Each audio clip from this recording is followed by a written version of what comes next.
Coucou tout le monde, j'espère que vous allez bien. Aujourd'hui, j'ai décidé de laisser la parole à ceux qui, comme beaucoup d'entre nous, vivent ou ont vécu la dépression, l'anxiété ou d'autres troubles mentaux.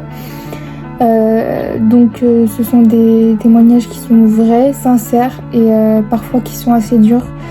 Mais ces témoignages sont toujours remplis de courage. Si tu te reconnais dans certains de ces témoignages, sache que tu n'es pas tout seul. Et si tu ne vis pas ça, je te propose d'écouter ça avec le cœur ouvert parce que comprendre c'est déjà énorme et c'est déjà beaucoup de soutien. Merci à toutes les personnes qui ont accepté de témoigner et de partager leurs mots, leur vécu. Et donc je vous laisse tout de suite avec leurs témoignages.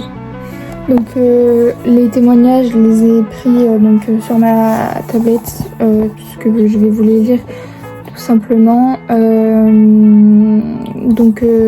Voilà, je vais vous raconter leurs témoignages et puis par la suite certains ont donné des conseils aussi dans leurs témoignages et voilà, puis après on en parlera si besoin.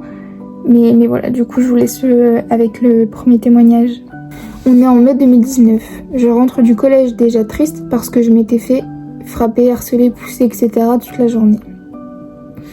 Je vois les assistantes sociales, donc d'un coup j'étais encore moins joyeux et elles me prennent avec moi et ni moi ni ma famille d'accueil savaient ce qu'il se passait. Déjà c'est dur d'être tout seul et de pas en parler. Le soir, j'ai appris que j'allais être placée dans un foyer à 1h30 de ma famille jusqu'au confinement de mars 2020. Mais ça, je le savais pas, je l'ai su la veille de partir en mars 2020.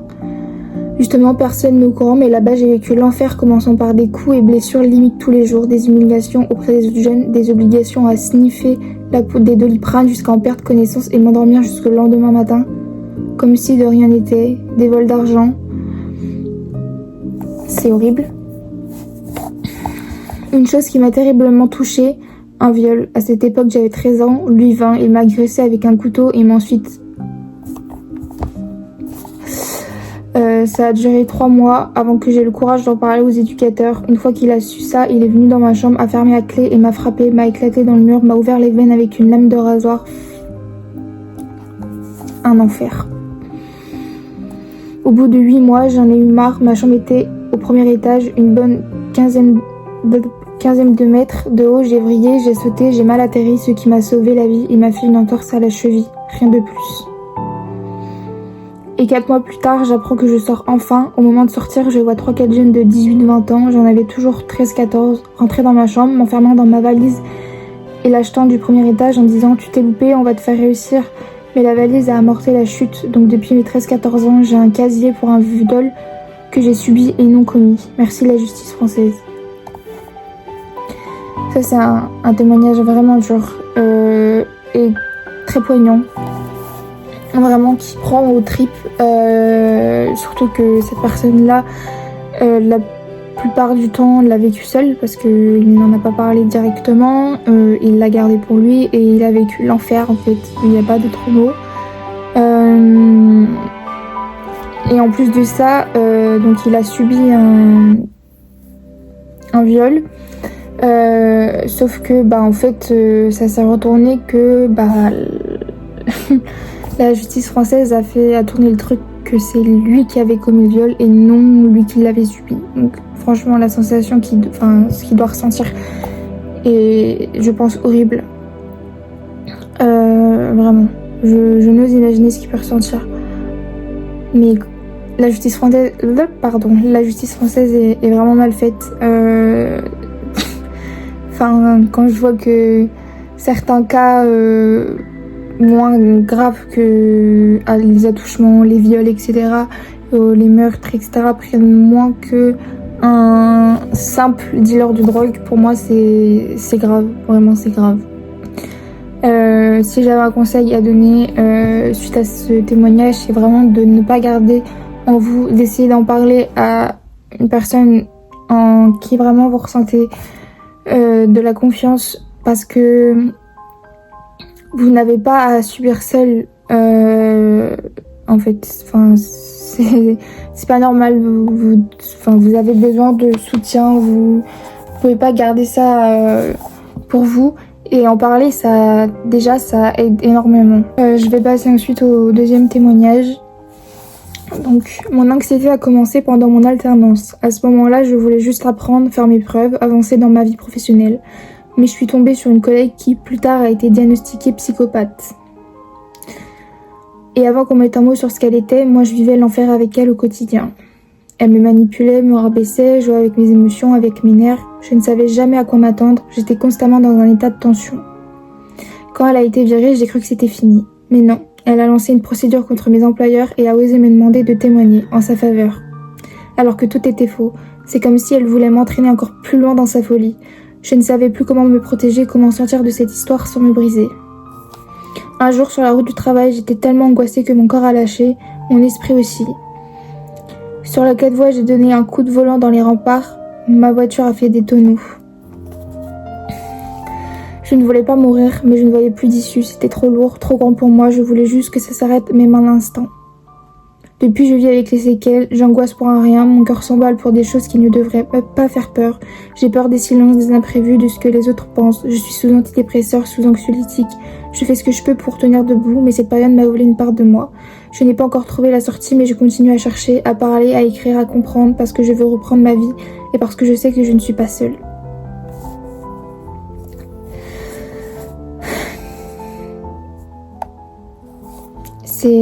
C'est dur. Franchement, c'est dur. Comment une collègue te pourrit la vie au travail et en plus donc tu vas au travail avec la boule au ventre tous les matins en te disant merde, il va se passer quoi aujourd'hui encore, et en plus de ça elle se fait virer et elle demande à cette personne de témoigner en sa faveur alors qu'elle lui a littéralement pourri la vie et qu'aujourd'hui elle vit avec des traumatismes, elle vit sous médicaments. Enfin, franchement c'est dur. Je souhaite à cette personne, enfin à toutes les personnes qui ont témoigné d'ailleurs, de s'en sortir et de surtout pas lâcher, de croire en vous, parce que comme je l'ai dit dans ma vidéo précédente, vous allez finir par voir le bout. Certes, c'est un chemin très long, très dur, mais vous allez vous en sortir. Faut vraiment pas perdre espoir. Comme elle a expliqué à la fin de son témoignage, cette personne, donc elle n'a pas encore trouvé la sortie secours, mais malgré ça, elle continue à chercher. Donc elle parle, elle écrit, elle essaye de comprendre parce que bien sûr elle veut reprendre une vie normale, ce qui peut se comprendre. Et elle met bien dans sa dernière phrase, parce que je sais que je ne suis pas seule. Malheureusement, non. Il y a plein de personnes dans ces cas-là, et vraiment je trouve ça triste. Et j'espère que cette personne a du soutien, qu'elle n'est pas toute seule à affronter ce traumatisme qu'elle a vécu. C'est d'arriver à un point où ton corps te dit stop en fait, et lâche prise. Malheureusement, elle était dans la voiture à ce moment-là, et cet accident aurait pu lui coûter la vie. Donc c'est quand même quelque chose de grave en fait. C'est pas à prendre à la légère. Et même si la personne qui lui a fait subir tout ça a été diagnostiquée psychopathe, ça n'excuse en rien, parce qu'elle a quand même pourri la vie d'une personne. Et j'espère que... faut savoir que la roue tourne, et que... j'ai même pas besoin d'en dire plus en fait. La roue tourne, donc j'ai hâte que cette roue tourne, même si je ne souhaite le malheur à personne, mais il y a des limites. Donc je vais vous lire un autre témoignage. Donc du coup c'est: je suis en pleine rechute, je pensais m'en être sortie, mais depuis quelques semaines je sens que ça revient. La fatigue, la perte d'envie, l'envie de m'isoler, et je culpabilise. Mais je veux dire à ceux qui vivent ça, une rechute ne veut pas dire que tu n'as rien fait. Chaque jour que tu tiens compte, chaque effort que tu fais est une victoire. Exactement.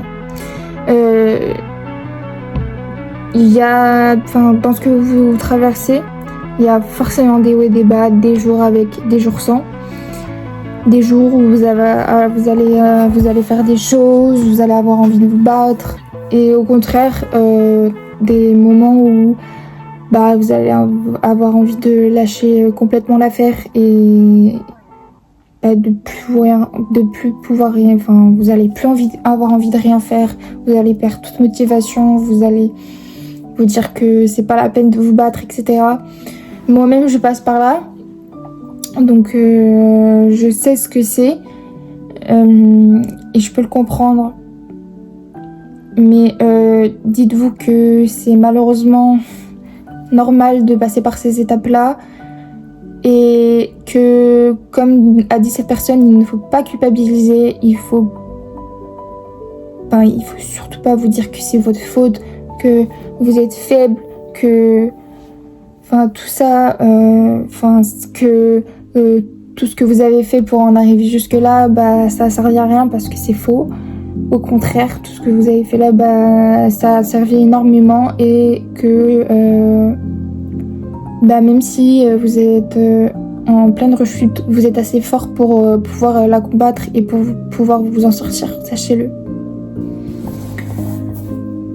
Je suis un homme et pendant longtemps j'ai cru que je n'avais pas le droit d'être vulnérable. J'ai tout gardé pour moi jusqu'à ce que ça explose. Burn-out, isolement, idées noires. C'est mon fils qui m'a donné une raison de me battre. Aujourd'hui je parle à mes potes, à mon psy, à ma famille, et ça change tout. Les hommes aussi ont le droit d'aller mal.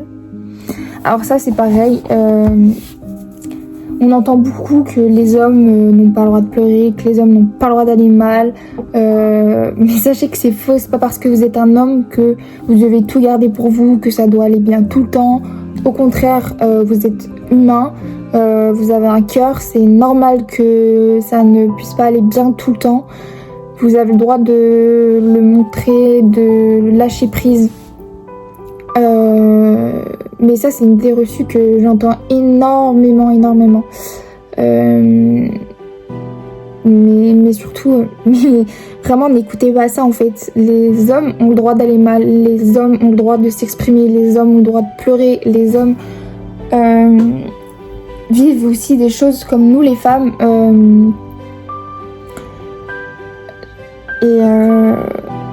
Comme il dit aussi dans son témoignage, il faut en parler. Il faut en parler à n'importe qui, comme je vous disais, comme vous allez l'entendre dans le témoignage de moi. Parlez-en à un professionnel, à votre entourage, à un ami, à quelqu'un en qui vous sentez qu'il y a cette confiance, en qui vous ressentez cette confiance qui vous donne envie de vous confier. Surtout, ne gardez pas tout en vous parce que ça ne fera qu'empirer. Vous pouvez pas vous battre seul en gardant tout pour vous parce que vous allez finir par exploser et c'est vraiment pas la solution. Je vis avec une anxiété sociale très forte. Les gens pensent que je suis froide ou distante, mais en réalité je panique à l'idée de dire un mot de travers. Juste aller faire les courses peut me prendre 1 heure de préparation mentale. Je travaille là-dessus avec une thérapeute et j'ai aussi trouvé du soutien sur les réseaux, dans des comptes qui parlent sans tabou. Ça m'a donné de la force. Ça c'est pareil. On ressent tous les choses différemment. On les montre, on montre ce qu'on ressent aussi différemment. Donc là, en l'occurrence, les gens pensent d'elle qu'elle est froide, qu'elle est distante. Ne jugez pas en fait une personne trop vite. Une personne, ce qu'elle dégage au premier abord, ne la jugez pas directement parce que vous savez pas ce qu'elle vit ou ce qu'elle a vécu. C'est juste une manière c'est juste en fait sa façon à elle de s'exprimer en fait. Pour moi, c'est la peur, comme elle dit, de dire quelque chose de travers ou quoi. Donc vraiment, ne jugez pas les gens quand vous les connaissez pas. Pareil, donc elle dit qu'elle est suivie par une thérapeute, donc c'est pareil, ça c'est incroyable. Après, ça peut pas marcher pour tout le monde, hein. Chacun a son truc. Cette chose qui fait que ça aide à aller un petit peu mieux, à se sentir soutenu, à se libérer, etc. Chacun a son truc. Il faut tester plusieurs choses. Parce que ce qui peut être bien pour quelqu'un peut être pas bien pour quelqu'un d'autre. Et elle parle aussi des réseaux, donc les réseaux peuvent être dangereux, peuvent être nocifs, peuvent être mauvais, mais il y a aussi un côté des réseaux qui peuvent apporter une aide. Parce qu'il y a des gens, il y a des comptes qui sont là pour ça et on peut tomber sur des gens bienveillants qui peuvent nous aider à s'en sortir, à parler, à se rendre compte qu'en fait on n'est pas tout seul à vivre ce qu'on vit. Donc des fois ça peut être une solution, oui, d'être dans des groupes faits pour ça, pour pouvoir parler sans être jugé, sans tabou. Il y a des groupes, je vous les ai mis dans ma description, dans mon ancienne vidéo il me semble.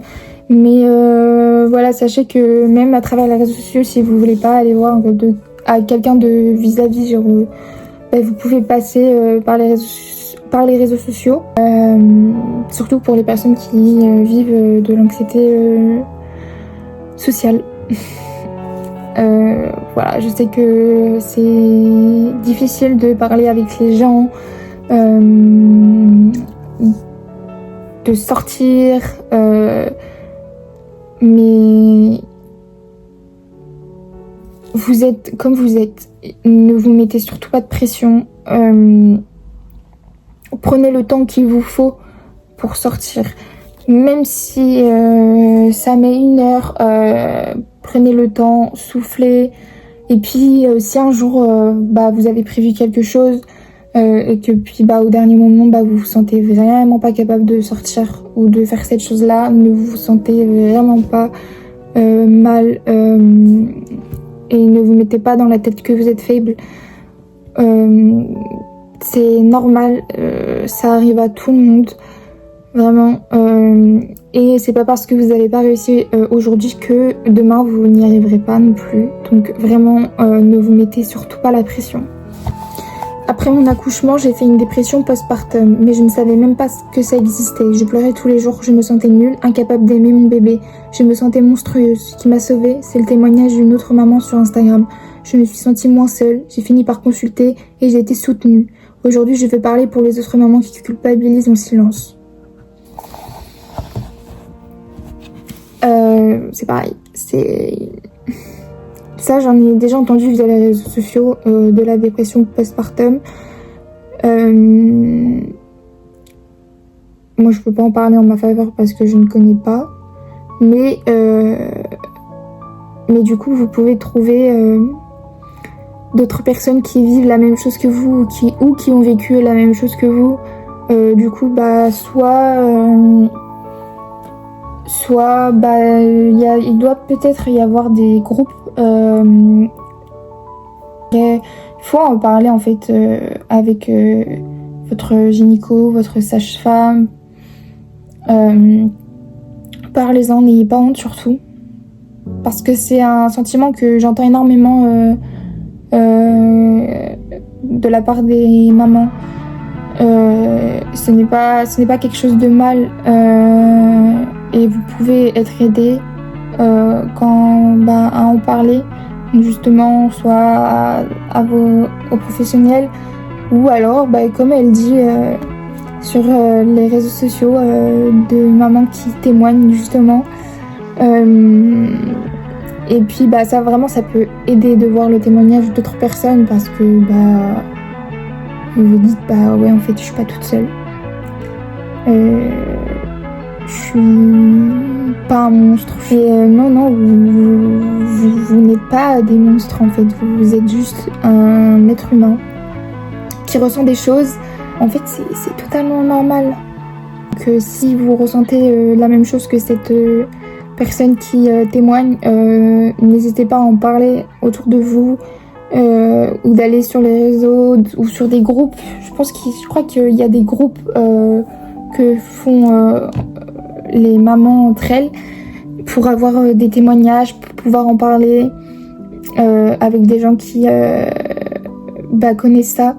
Et je pense que ça peut que vous rassurer. La dépression pour moi, c'était comme tomber dans un puits sans fond, sauf qu'en surface, je faisais semblant de tout gérer. Le plus dur, c'était l'impression de ne pas avoir le droit d'être mal. Ce qui m'a sauvée, c'est la thérapie. Pas du jour au lendemain, mais petit à petit, j'ai appris à m'écouter. Aujourd'hui, je vais mieux et je vais dire à ceux qui lisent ça, ce que tu ressens est réel et tu n'es pas seul.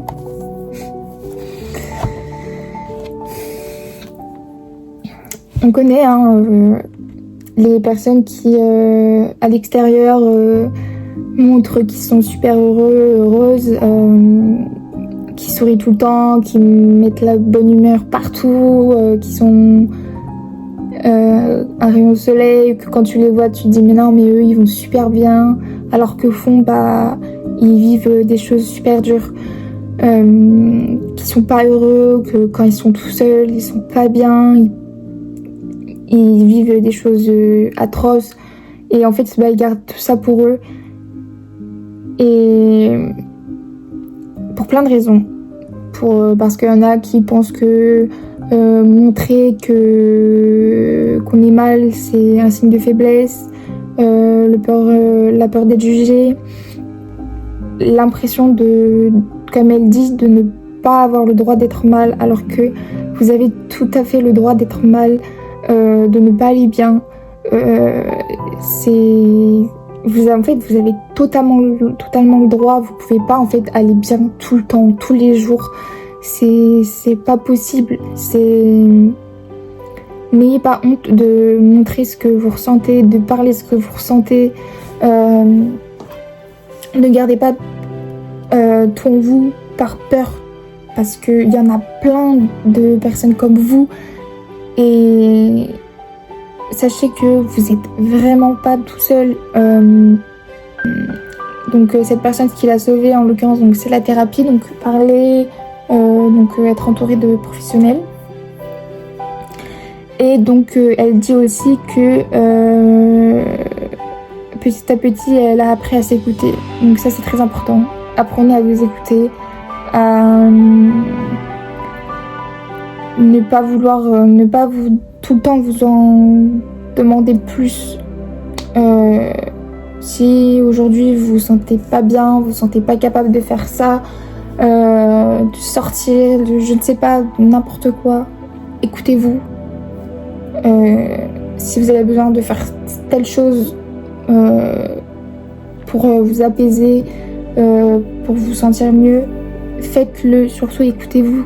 Si vous avez besoin de parler, si vous avez besoin d'extérioriser, faites-le. Vraiment, écoutez-vous. C'est vraiment la clé de la chose qui va vous aider à vous en sortir. Pour moi, c'est la première étape. Vraiment. Et ne pas minimiser ce que vous ressentez, surtout. Vraiment, ne minimisez pas ce que vous ressentez, vraiment. Et comme elle dit, ce que tu ressens est réel, tu n'es pas seul, exactement. Ce que vous ressentez,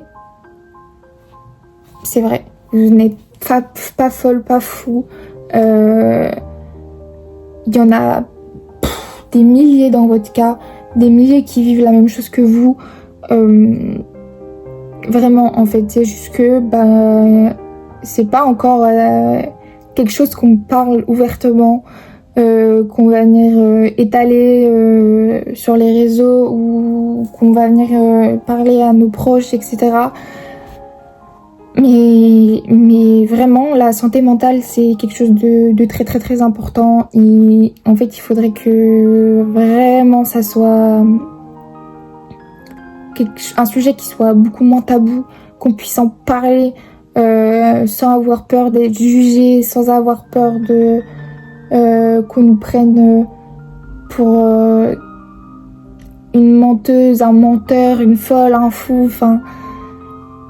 Et ça, je le répéterai jamais assez, c'est vraiment ne minimisez pas ce que vous ressentez, surtout ne gardez pas tout en vous, parlez-en, entourez-vous de bonnes personnes, n'ayez pas honte, n'ayez pas peur, et trouvez des choses, peu importe ce que c'est, qui va vous aider à vous apaiser, à aller mieux. Écoutez-vous, écoutez votre corps. C'est très très très très très important, vraiment. Merci d'avoir pris le temps d'écouter tous ces petits témoignages, d'avoir pris le temps d'écouter ma vidéo. Parler de la santé mentale, c'est déjà un pas vers la guérison, que ce soit individuel ou collectif. Vraiment. Si tu te reconnais dans les témoignages que j'ai pu raconter, n'oublie pas que demander de l'aide, c'est du courage, c'est de la force et non de la faiblesse. Parce que pour demander de l'aide, d'en parler à quelqu'un, c'est déjà d'avoir énormément de courage. Donc ne prenez pas ça comme un signe de faiblesse, ou ne vous dites pas que vous êtes nul, que vous êtes faible, loin de là. Et si tu te sens bien en ce moment, n'oublie pas de tendre la main à quelqu'un autour de toi qui a peut-être besoin de ton soutien. Surtout, prenez soin de vous et n'oubliez jamais que la douleur est réelle, mais l'espoir l'est aussi.